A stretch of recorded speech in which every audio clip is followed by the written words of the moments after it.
Welcome to our pre-concert talk. My name is Brian Current, and I'm the co-artistic director of NMC, along with founding artistic director Robert Aiken. Here we are at the end of 2020, and for this project, we asked three composers, Kotoka Suzuki, Eliot Britton, and James O'Callaghan, to write a piece for Distanced Ensemble.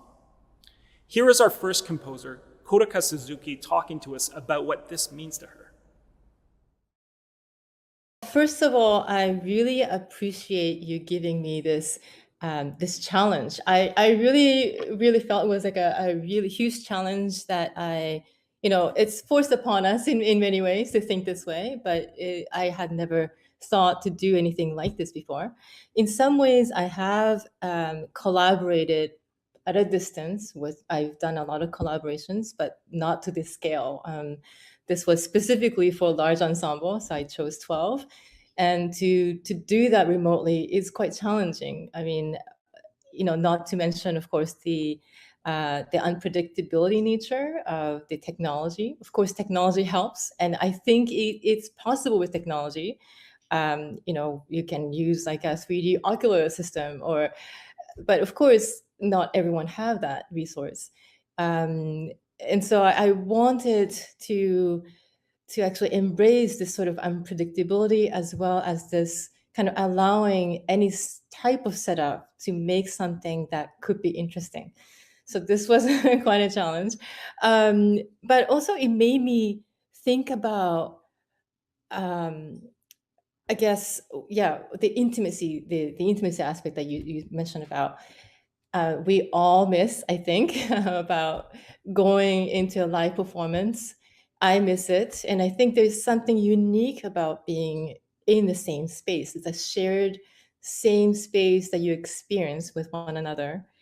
But also there is this beautiful aspect of this unpredictability. You don't know what happens. Watching the performers, like all those things. That's why you go see it live and not on a recording. And then another thing is these interactions that maybe the performers themselves have, that you get to witness, this exchange that makes it as a complete whole, right? So how can I do this?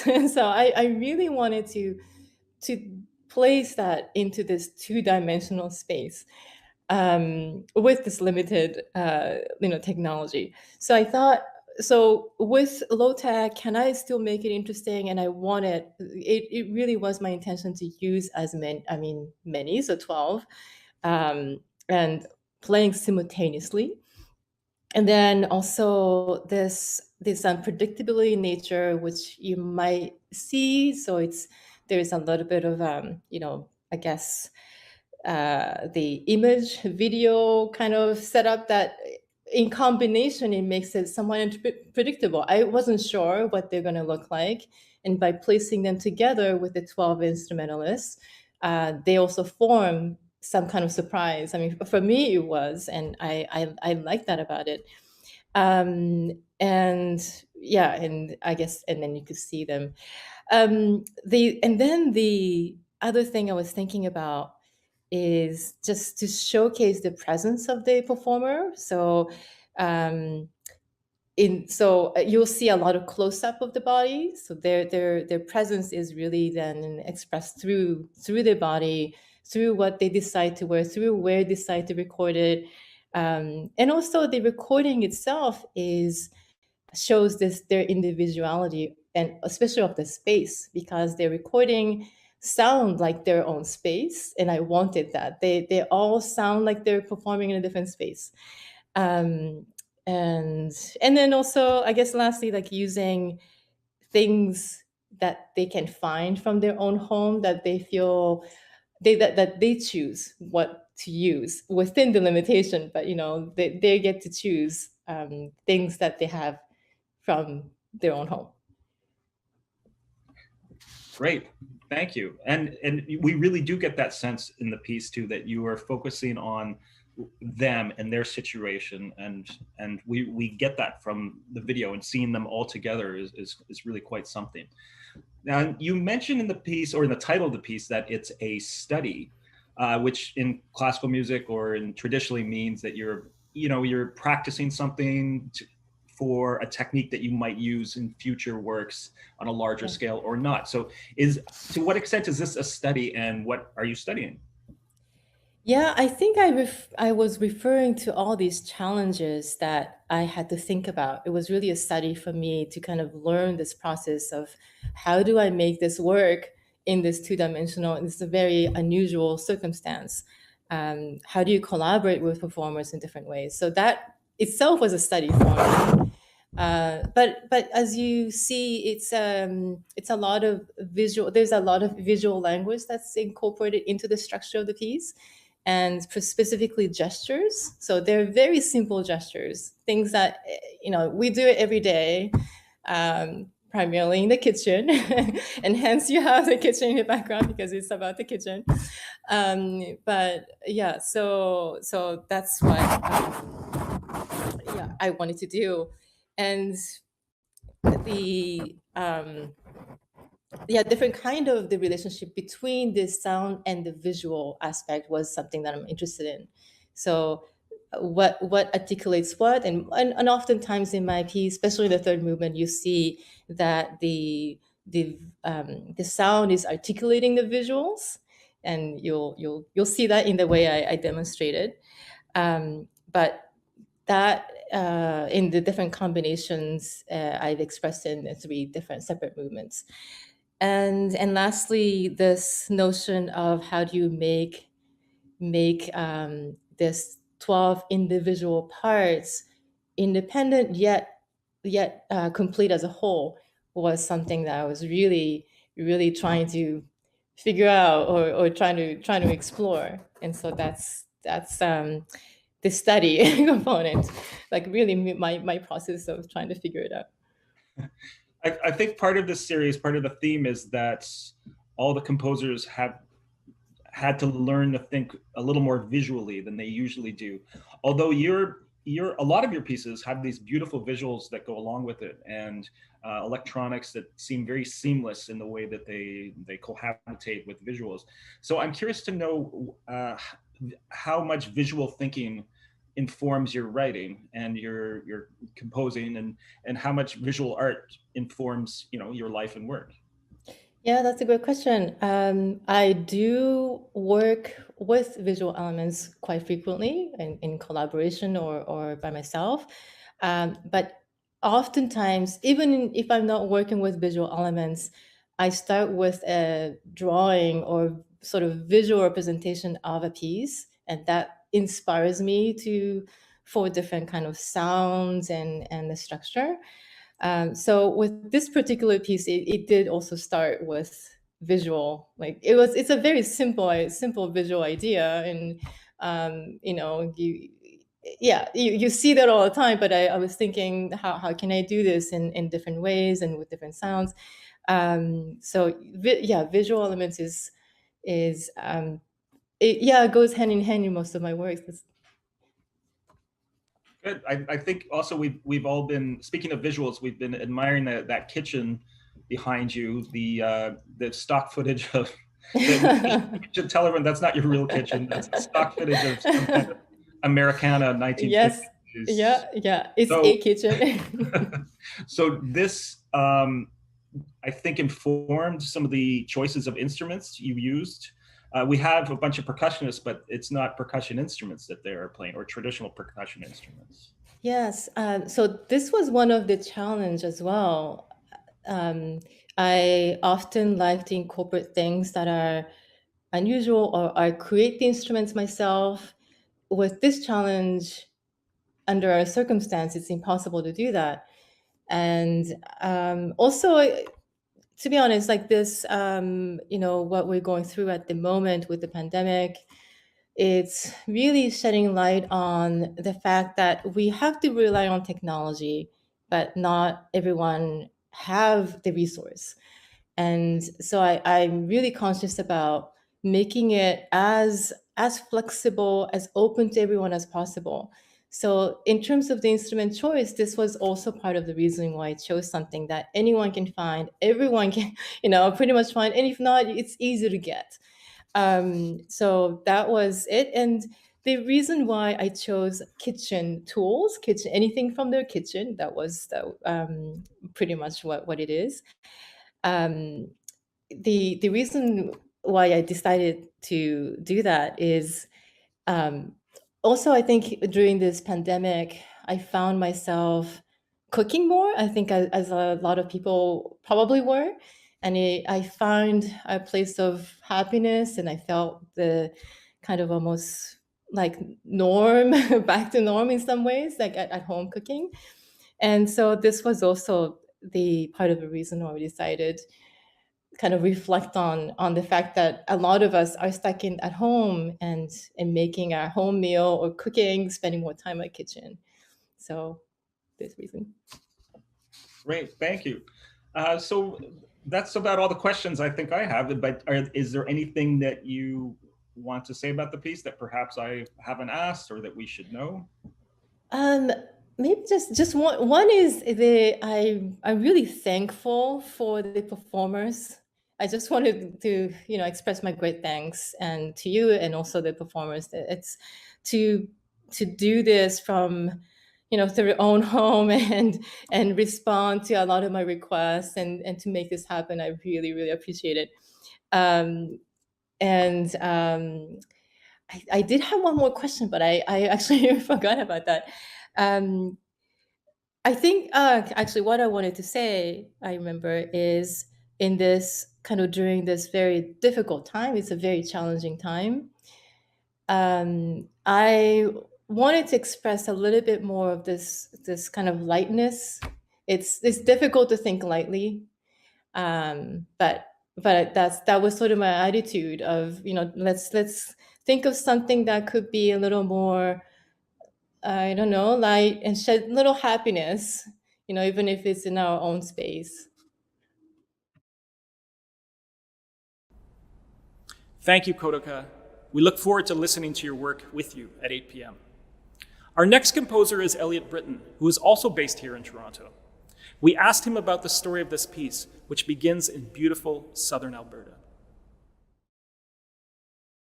So the story of this piece begins with Aaron Thrall and me getting an invite, a rather mysterious phone call that essentially said, Eliot, we've noticed that you've been doing some pieces that are related to bison in Manitoba. So one with the WSO called Heirloom Bison Culture, and then another one called Run Freddy Run with Camerata Nova.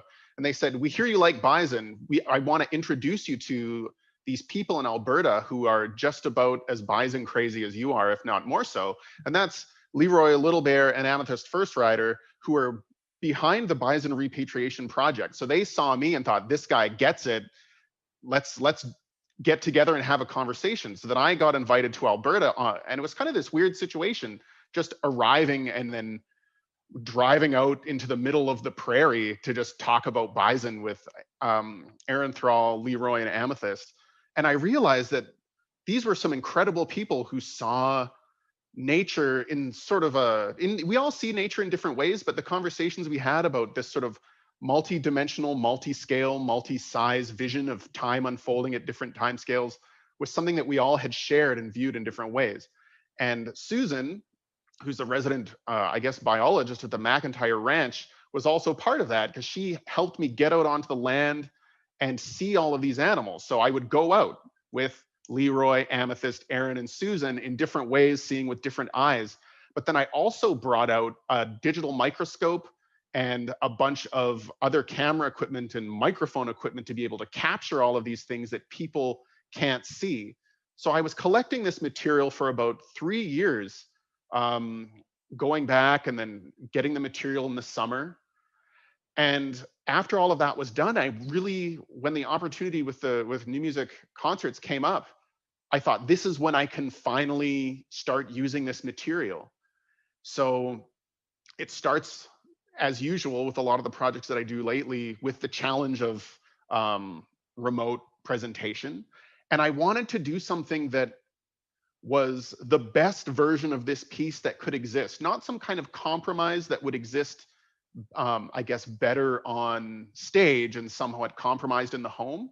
I wanted to take advantage of the fact that everyone was going to be recording right up close to their microphones and make a piece that, just like with magnifying the sage grass to the point that it looks like a big kind of fuzzy pillow, or the burr so it looks like a forest, I wanted to magnify the string pizzicato so it's the absolute loudest thing, and then take the loud sounds and make them quiet. So this idea of zooming in could only really be done effectively at home and celebrating people's strange microphone technologies and living room acoustics. And I now know what everyone's living room and offices sound like in great detail. And that starts with a score and a click track and discussions about best practices. And I also needed to get people to send me videos of their instruments up close, which was a challenge. So it was a lot of communication, a lot of planning, and the musicians did a fantastic job. And I was really excited to see all of the things that they sent me. So, and that all got uploaded online, and I downloaded it and chewed through all the material and started working with the machine learning. And that's how the project got to where it is now. Great, and it turned out wonderfully, as we'll all see in about a half an hour or so. And a lot of this too is very visual, and we're trained as composers, but obviously many of us have interest in visual art. Can you tell us a bit about your relationship with visual art and how it affects your work, if at all? I've slowly started working more with animation and visuals. Mostly, at first, it was from the perspective of a presenter, because I'm a co-director of Cluster New Music and Integrated Arts Festival in Manitoba. And that meant that I was working with a lot of artists, presenting their work and helping them show their work in galleries. So I started to learn the mechanics of how music is presented. So I now think more and more from a composer perspective, but also as a presenter perspective about how people experience things. And then that led to discussions about the performance venue and then visuals and what's effective and what's not effective. So when I started to record extreme close-ups as a way of presenting my music, it eventually got so close that it just became like animation, abstract animation. So I don't really consider myself to be a visual artist per se. I more kind of document what is happening in the world and then combine things together. And working with visual artists and video artists, I've learned tricks to avoid.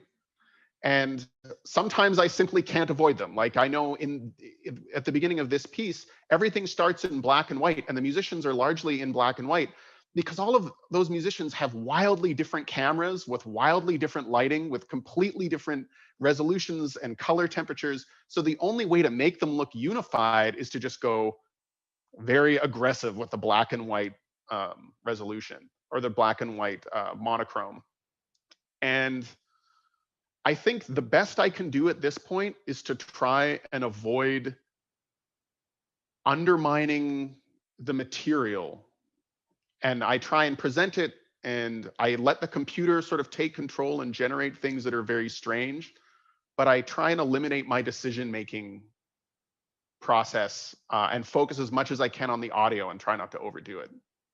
With this project, it's got me thinking about, and I'm fascinated about where we are now. Let's say if just live players on an acoustic stage, concert hall, is the old way, or we're still doing it and we love it, and we're on a trajectory towards maybe everything going online one day in the future. And I wonder where we are now, where you think we are now, and whether this era has precipitated a move into the digital realm. Like, are we going to come away with this with all kinds of new tools that make it easier to do things online? Or do you feel it's easier now to do things online after doing this project? I don't think that I think the way that people are responding to the technology is new, but I don't think that this technology is new. It's been around for a while, but the adoption and the rate of change and the rate that suddenly people are expecting to experience music over Zoom, these are things that were peripheral before and now the center of people's artistic experience. And I can say that I was so happy to see a student concert from the University of Manitoba, or sorry, the University of Toronto at online on my TV. That was great. And I don't think that this is where it's going permanently, but the rate of uptake and some of the permanent changes that have happened in terms of adoption are good. But I think if anything, this has reminded people how important the physical experience is. But I think that it's also opening up new opportunities for people who can't necessarily just be in a concert hall, or people whose practice doesn't necessarily involve being in a large space, because that's a privilege that not everybody has access to. Before we wrap up, is there anything else that you'd like to say about the work, or anything that you think that we should come away with having listened and seen this? I suppose I would just like to thank Aaron Thrall, Leroy Little Bear, Amethyst, First Rider, and Susan Lingle, and the people at the McIntyre Ranch who took the time to really help me see Canada and specifically Southern Alberta, but it's changed the way that I view everything. There's a moment in the piece where I was looking at a flower very, very closely, and then there's a tiny beetle that walks through the flower, and then on that beetle there's a tiny little other creature that was sitting there on the beetle, and the drama and the beauty of that space just kept getting crazier and more alien the closer in I got.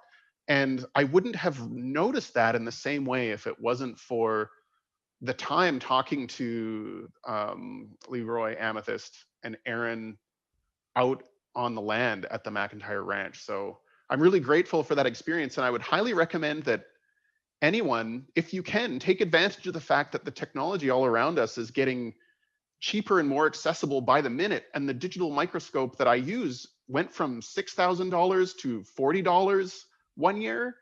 And it's been wonderful to just look at things in this computer or technologically assisted way to get this sense of scale. Because scale goes up and down in sort of the same fluid way. And that's kind of what this piece is about, is just kind of this continuity of patterns. And I hope that people can see a little bit of that. Thank you so much, Eliot. We could not be more pleased to have your work on this series. And finally, we head to the community of Troy in upstate New York to hear from our third composer, James O'Callaghan, who is normally based in Montreal. He is now visiting a residency in a church space that, as you will see, figures prominently in his piece tonight. We asked him about how his personal relationships with the musicians helped to inform the work. And well, one thing that I really loved and appreciated about the commission was that it was one of the first times that I had the opportunity to kind of choose whatever ensemble I liked, right? And I didn't choose the players in particular, but kind of knowing the Toronto scene and having worked in it for a while, it just so happened that, you know, a lot of the people that you hired to fill those roles were people that I had worked with before, that are close friends, or that I have known for a long time and had a desire to work with. So it really felt like an all-star band of, you know, some of my favorite people, and in a couple cases, favorite new people too that I've discovered working with. There's a lot of them in the piece for sure. They've filmed themselves in their own homes, which is a kind of a vulnerable act, of course, and sharing a lot of their own ideas and musicianship in the work, because the prompts that I gave them to record for materials for me to assemble, often they were quite open-ended text instructions for improvisations and things like that. So I feel we get a lot of the players' personalities in this work, and that was just such an inspiring thing to receive in the process of creating this, where I'd written out materials, both musical notation and text notation, sent it to them, got all these videos back, way more material than I could ever fit into a 10, or in this case, 15-minute piece. And it really ended up shaping the work a lot. So, you know, as much as the piece is kind of autobiographical, it's also very much a piece about that community and those relationships and all the individuals who are expressing themselves of the 10 musicians in the work. So I think all of us are wrestling with this idea of, you know, aloneness or near aloneness and isolation. And this piece, or this commissioning series, I think asks the question, well, really, how alone are we? And to what extent is technology helping us with that? I mean, the concept of a distanced ensemble is a contradiction, right? So, and Yeah, to alone what, together. yeah, and to what extent are we really alone? And to what extent do you think, through writing this, does technology help us with that intimacy in music that we really crave? Is the technology there? Are we almost there, or where are we in having technology solve this problem for us?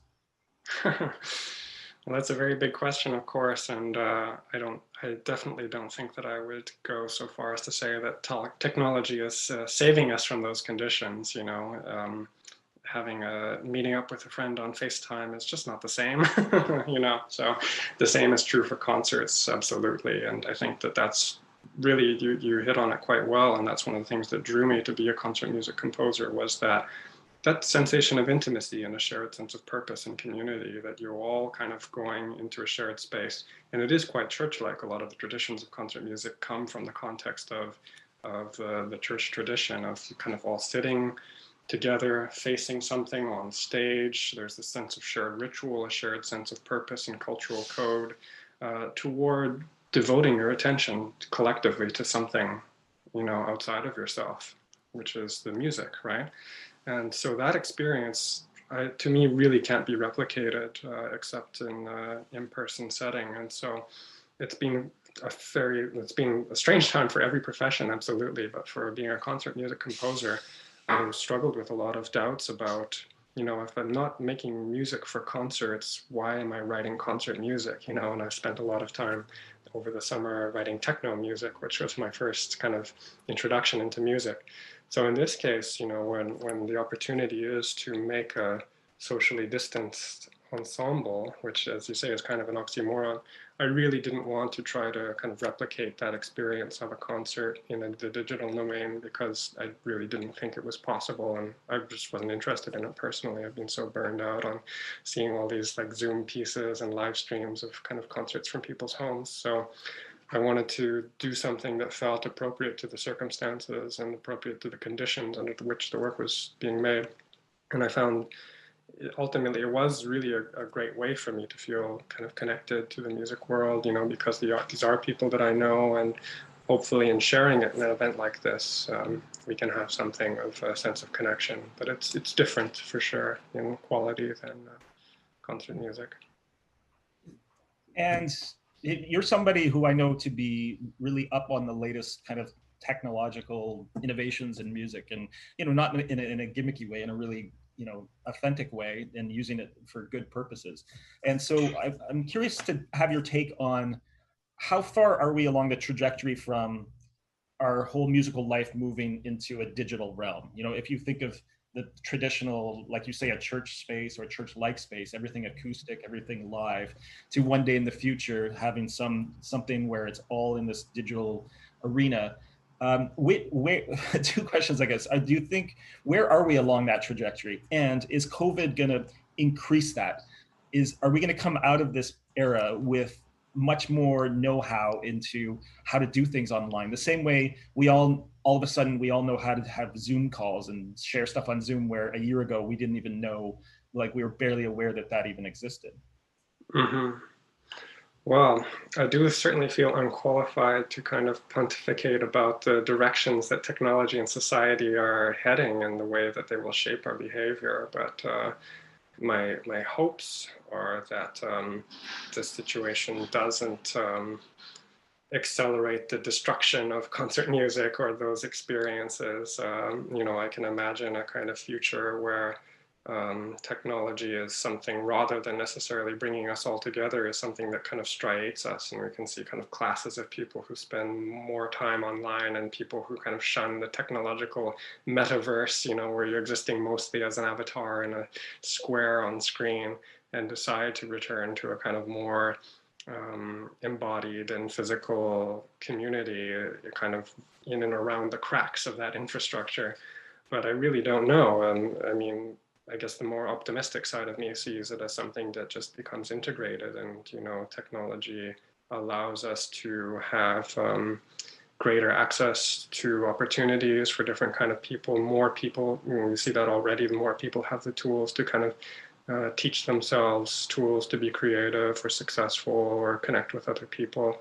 And so I hope that this situation has accelerated the means for us to be more connected and free and empowered and all of those kinds of things, and to lift voices that are unheard in other contexts. But I really don't know. The pessimist in me sees this going all pretty badly as well. So.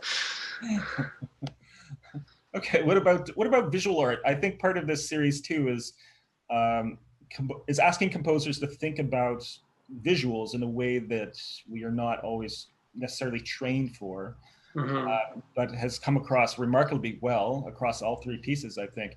Can you talk a little bit about your relationship to visual art and filmmaking? I think that you've mentioned at one point that you are a filmmaker, or you were thinking about filmmaking at one point.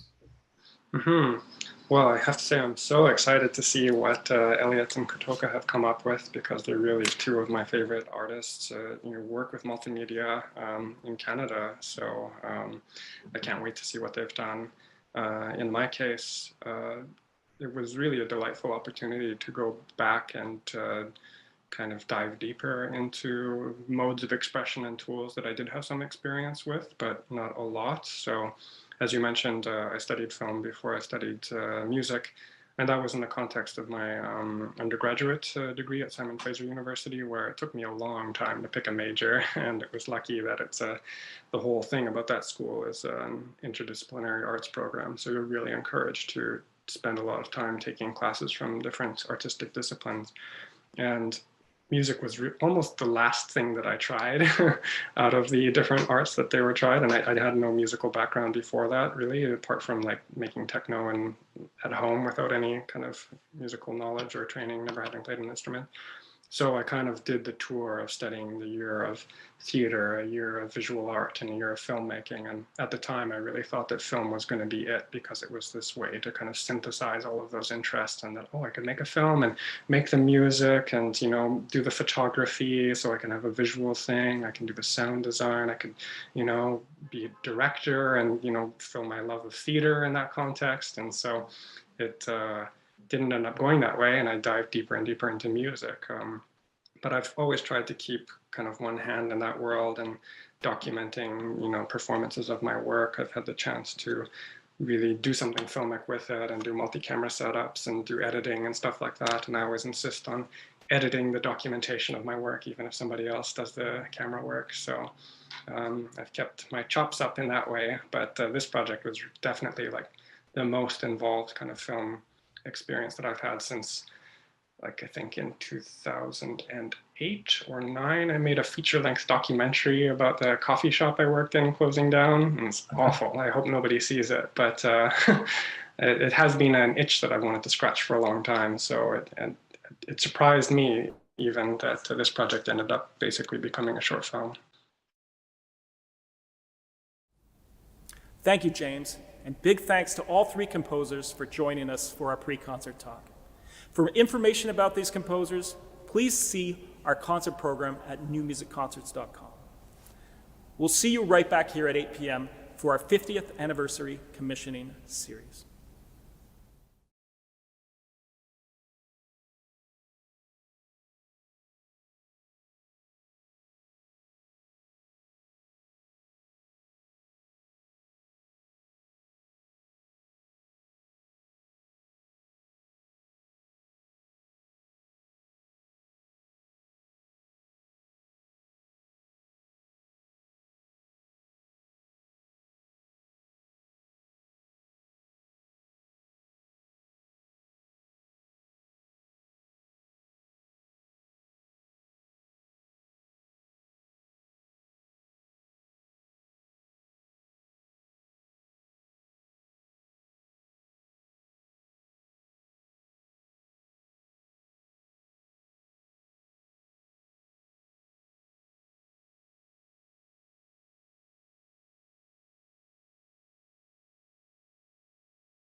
Good evening. My name is Brian Current, and I am the co-artistic director of NMC, along with founding artistic director Robert Aiken.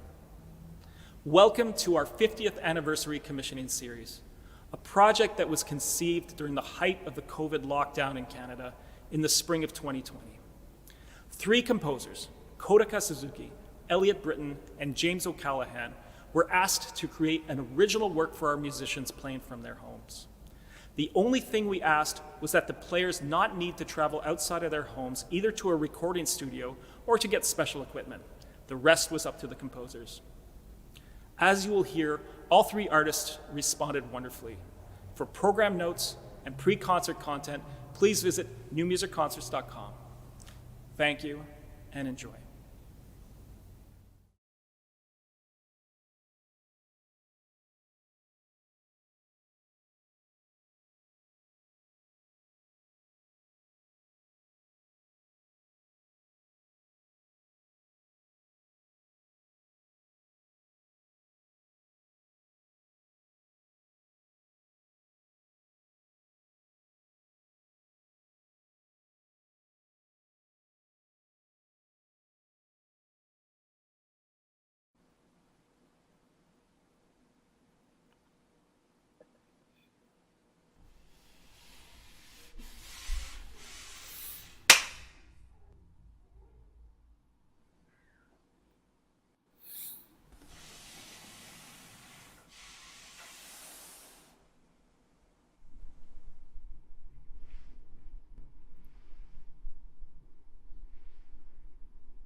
1, 2, 3.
Thank you so much to our talented composers, the 24 NMC musicians, and of course to our generous funding partners and donors for making tonight's program possible. Although we have kept these online concerts free, we are a registered charity, and if you would like to join our Kerner matching campaign, please head to newmusicconcerts.com for details and to click that donate button.